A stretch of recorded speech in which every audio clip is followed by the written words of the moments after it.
আসসালামু আলাইকুম। জারিন্স কিচেনে আবারও স্বাগতম জানাচ্ছি। আজকে আমি আপনাদের সামনে ভিন্ন রকমের খাবার নিয়ে এসেছি, যার নাম পানি কচু।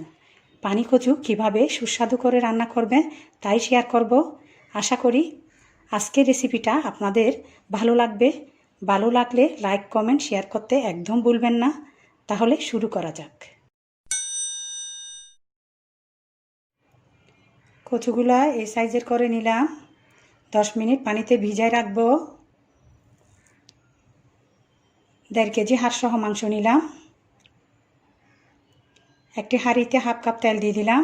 2 টেবিল চামচ রসুন বাটা, 1 টেবিল চামচ আদা বাটা,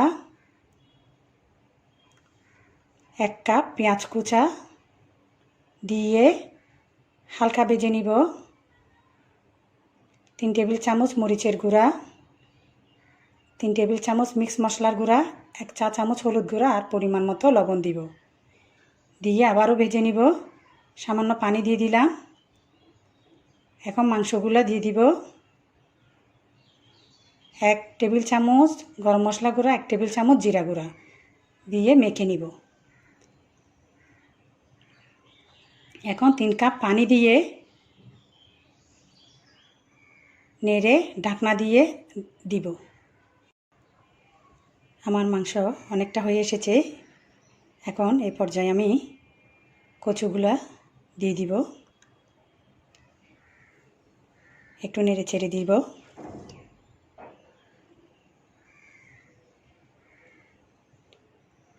চার 5টা কাঁচামরিচ দিলাম।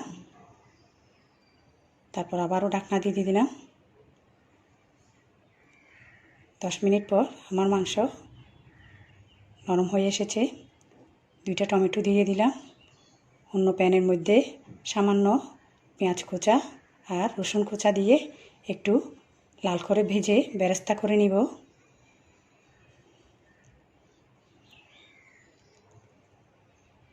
বাদামি কালার হয়ে এসেছে। এই পর্যায়ে আমি দিয়ে দিব কচুর মধ্যে। আপনারাও দেওয়ার চেষ্টা করবেন। খুবই ভালো একটা সেন্ট আসতেছে, খুবই মজাদার, খুবই সুস্বাদু।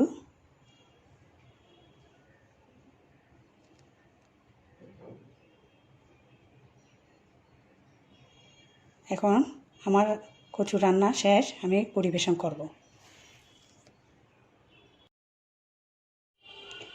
আমার পানি কচু রেডি।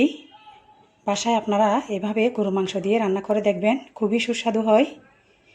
আর কেমন হয়েছে অবশ্যই আমাকে কমেন্ট বক্সে কমেন্ট করে জানাবেন। ফ্রেন্ডস এবং ফ্যামিলির সাথে শেয়ার করবেন। নতুন নতুন ভিডিও পেতে আমার চ্যানেলটি সাবস্ক্রাইব করবেন।